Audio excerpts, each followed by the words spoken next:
you'll be in the video too, my love. Hey y'all, welcome back to Marie TV. We are back with another video. Today I'm with my co-host Indy and we will be talking about relationship shit. and Milo. And Milo. Milo wants to be in the video. Stinky wants you be So in the basically, video. I had asked her. Well, I'm about to ask her again. Okay, first comment, like, and subscribe. Okay, to the channel because we got to get these views up. But this is a no judgment channel. We talk about whatever you would like to talk about. So if you have any topic that you would like to talk about, feel free to comment and we'll get that going for you.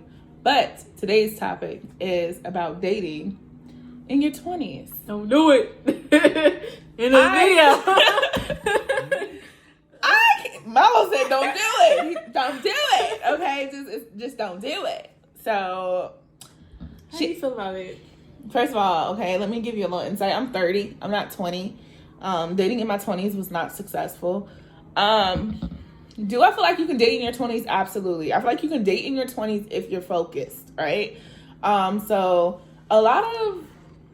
there are a lot of relationships that have been successful. I know we get discouraged the older we get, but there are a lot of young relationships that actually, come out to amount to something where they've been dating for 10, 12, 15 years and maybe they're my age or, 32, 35 and they're married, they have children. But guess what? They dated in their 20s. Now, dating in your 20s means you date in your 20s. That means you date. You go out, you have fun, you live life, you love, you laugh, you get to know one another, you become one, you become a unit. Dating in your 20s doesn't mean you have to settle down. You don't have to get married. You can figure each other out. So let's just say from 20 till 29, you guys traveled the world, you guys got degrees, you guys made the best of your life, and now at 30, damn, we spent our 20s dating, let's start a family, right? This is coming from a single mom with 2 kids. If I could have done things differently, I would have done it that way, Dated, had fun in my 20s. I don't regret my children. They are a blessing. But dating in my 20s was being a mother in my 20s and dating when it most seemed fit or I was available to date. So dating for me in my 20s was non-existent. No. For me, I feel like it's just impossible. I cannot settle down at all in my 20s. And when I say dating, I mean seriously dating, dating to marry. Because I feel like in your 20s, you should not at all be dating to marry. You should be dating just to, like she said, get to know each other or whatever. But in your 20s, you don't even know yourself. I'm 20, about to be 24, and I'm still learning myself every day. I'm learning what I like. I'm learning what I don't like. I'm learning who I like or who I don't like or what characteristics I want in another person or what I don't even know what the fuck I'm gonna eat every day. You know what I'm saying? So how am I supposed to wake up to somebody every day and that be the one person that I spend the rest of my life with? That was my thought process in my 20s. Okay, I can't date, seriously date anymore. I can't date around and go on dates and stuff like that. But on a serious note, I don't see myself finding somebody like that in my 20s. I just see myself messing around, dating around, seeing what's out there, but just in my 20s, I don't. But it's a double standard too, because it's for women, we're supposed to just date one person or just sleep with one person. But for men, y'all can do whatever y'all want to do. Y'all can date around, sleep around y'all 20s, whatever, it's fine. But for me, I'm also a single mom, right? So if I go around dealing with a whole bunch of dudes, people view me differently than a single father in their 20s dating around, whatever. They're viewed as a superhero type of person, right? And I'm viewed as promiscuous, for better words. Yeah, basically. And I don't know. I just can't do it. I feel like it's not worth it. It's not worth the emotional and mental havoc. It's not worth the, trauma. I feel like I've been through so much in my 20s already. It's crazy. It's really crazy. And then I feel like I gotta go to therapy just for some of the relationships I had. You know what I'm saying? And just for me, no, don't do it. Seriously, on a serious note, don't do it.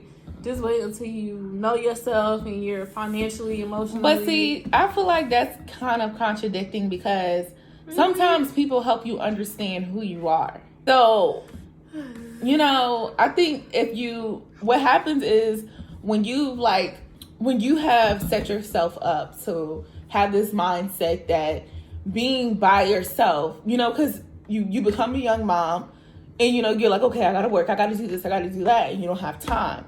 Right. But I think it's also about finding the right person, because the right person is going to understand that, damn, she's a single mom. You know what I'm saying? She's a single mom. Her schedule is big. It's super big, from the time she wakes up at 4 a.m. getting the kids ready for school and daycare, and then working a full-time job, and then getting home and having to cook and having to clean and having to do all these things. The right person is going to understand that, damn, this is her life, and this is what her life is going to be for a while. And I think once you have somebody in your life that, that appreciates and respects, your hustle, respects you being a mom, respects all these different things, I feel like it becomes easier.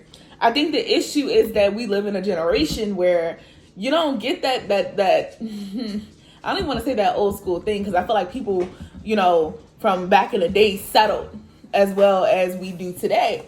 So it's just different. It's different in a sense that you've gone through what you've gone through, so now it's discouraged you from being able to date in your 20s, because of what you've been through. Mm-hmm. But it's literally because of what you've been through, because what you've been through, everybody hasn't been through those same things. So we can't discourage everybody else because we've had bad trials in the process. You know what I'm saying? Because like I said, people find young love. Yeah. You want to find that person who you're going to be with forever. Some people find that at 20, some people find that at 60. I mean, age is a number, right? It's this number that we always live by. We always live by this number. Oh, age is this, age is that. But let me tell you something. Life experiences. No. We're not promised today or tomorrow. Right. So if we are discouraged from loving in our 20s, we'll never love. We can walk out the house today and not come back in the house, and we haven't experienced love because we felt like love was impossible in our 20s. You know what I'm saying? Yeah. Who is for you will always be for you, and you can't block your blessings. You know what I'm saying? Because you've been discouraged in the past. Like, you can't let your past. I can say, I was in a relationship for 5.5, 6 years, and I got out of that relationship, which was with my youngest son's father. And I was discouraged. Why me? Why this? Why that? Why am I going through this? Why can't I find love? Why is it so easy for him to move on and find love? And yet here I am 6 years later, and I'm a single mom trying to figure it out, trying to hustle, trying to do this, trying to do that, and I still can't find love. You know what I'm saying? And I think what you have to understand is God has, he set up your life before you even knew what your life was, before you even knew what your path was, before you even knew where you was going. Now whether you chose to follow it is on you, and that's on me, because I chose to go down the wrong path. But I also learned from the path that I went down.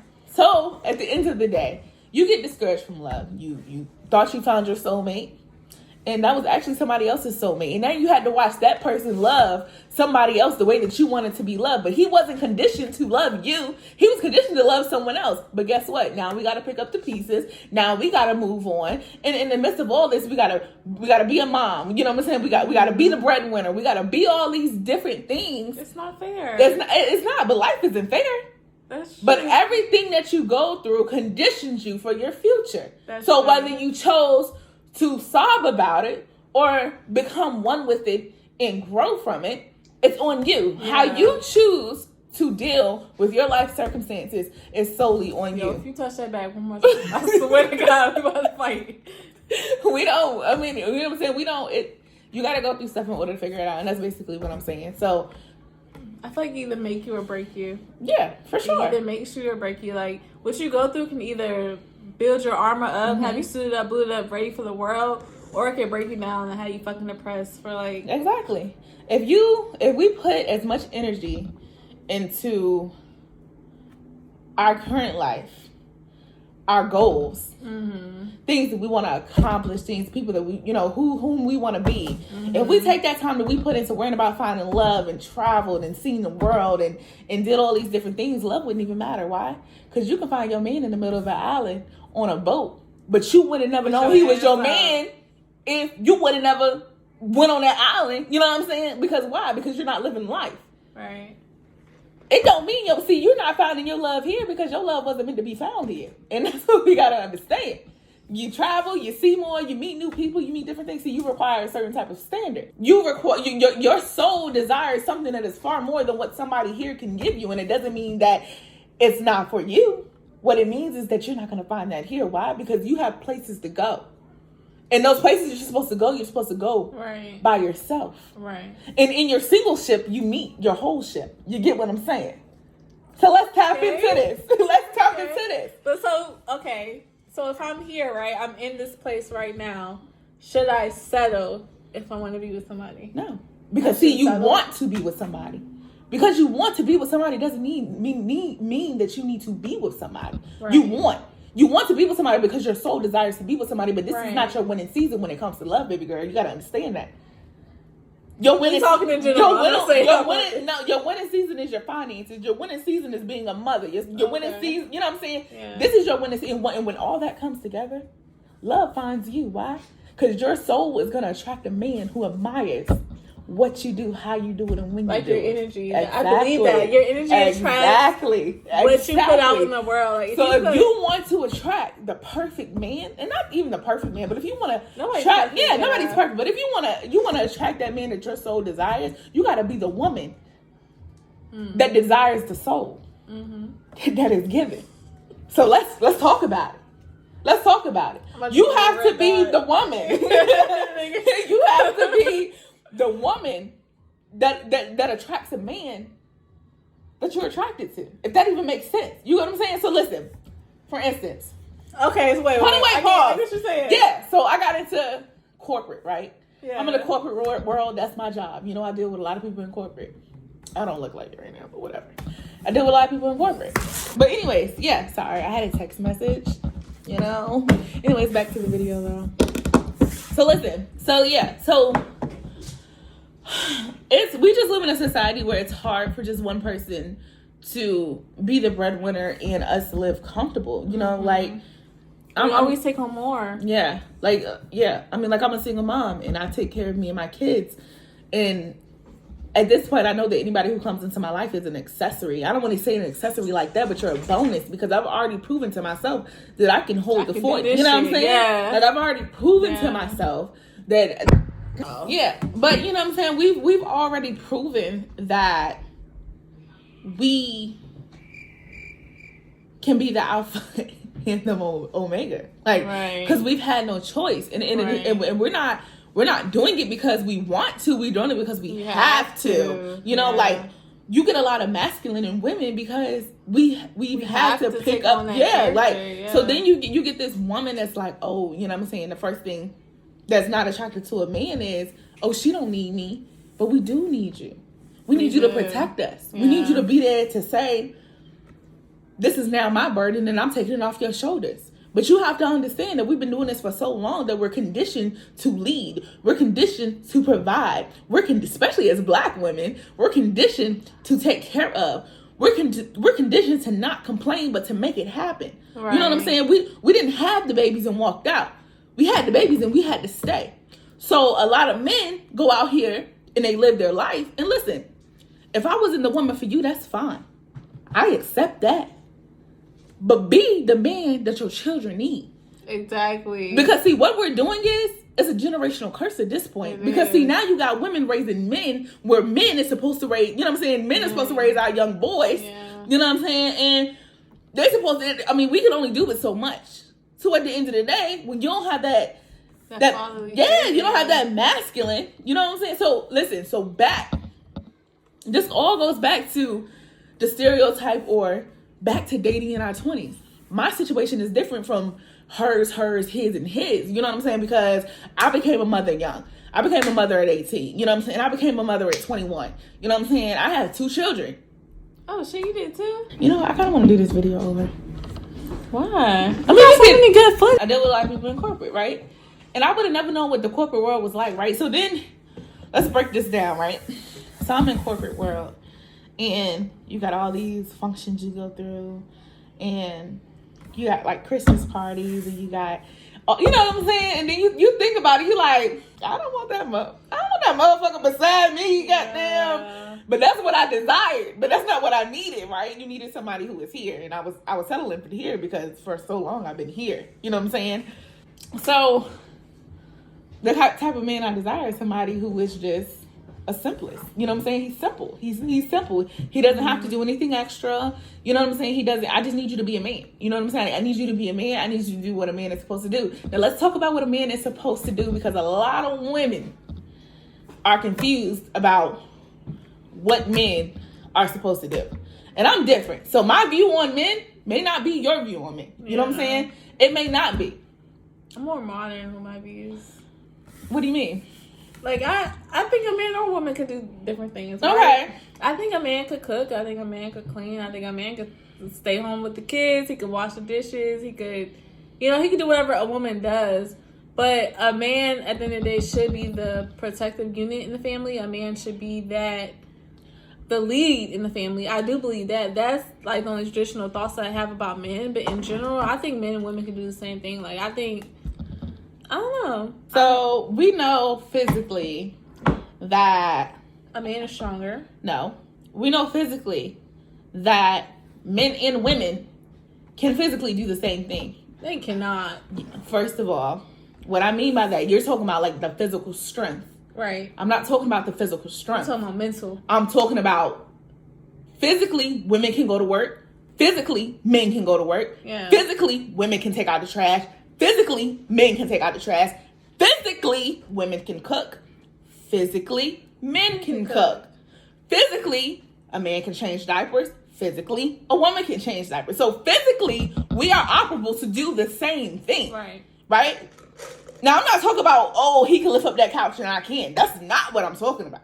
That is not what I'm talking about. What I'm saying is, I can lift my right hand. He can lift his right hand. You know what I'm saying? Like, I can get up early in the morning. Yoked. Exactly. Equally yoked. So, we have this thing where it's... Oh, your nails are so cute. I'm sorry. There's something. Wait, show your nails. We have this thing where it's gender role, right? We're conditioned to think gender role because that's what our ancestors did. The woman was the homemaker. Mm-hmm. And the man was the protector and the provider. We live in a society where sometimes that's not feasible because you need two incomes and you need, you know what I'm saying? Like, two people gotta make, but see, men get stuck in this mindset that, all they're supposed to do is provide. So all they do is go provide, come home and sit on the ass. And women, we still have to provide because financially we're providing, but then they still expect us to come home, cook, clean, do all these things. You know what I'm saying? Fuck that. That's what I'm thinking. Yeah. So we did not finish because we definitely kept getting interrupted by everything. But we were just saying, like, we both had children around the same ages, very, very, very young.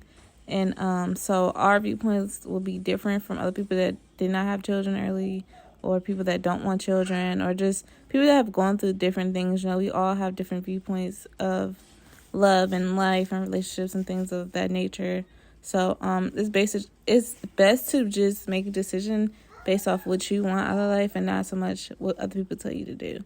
So, but for me, like, it's just my opinion that I'm stating here, if that makes sense. Like, it doesn't reflect how things should actually go for you, per se. I'm just saying it's my opinion that you shouldn't date under, in your 20s. I don't know what I'm talking about. You shouldn't date in your 20s. But my sister is saying, Indy is saying differently. So, just to wrap the video up, that's basically the point that we were getting at collectively. But thank y'all so much for watching, and tune in for another one next week. Bye.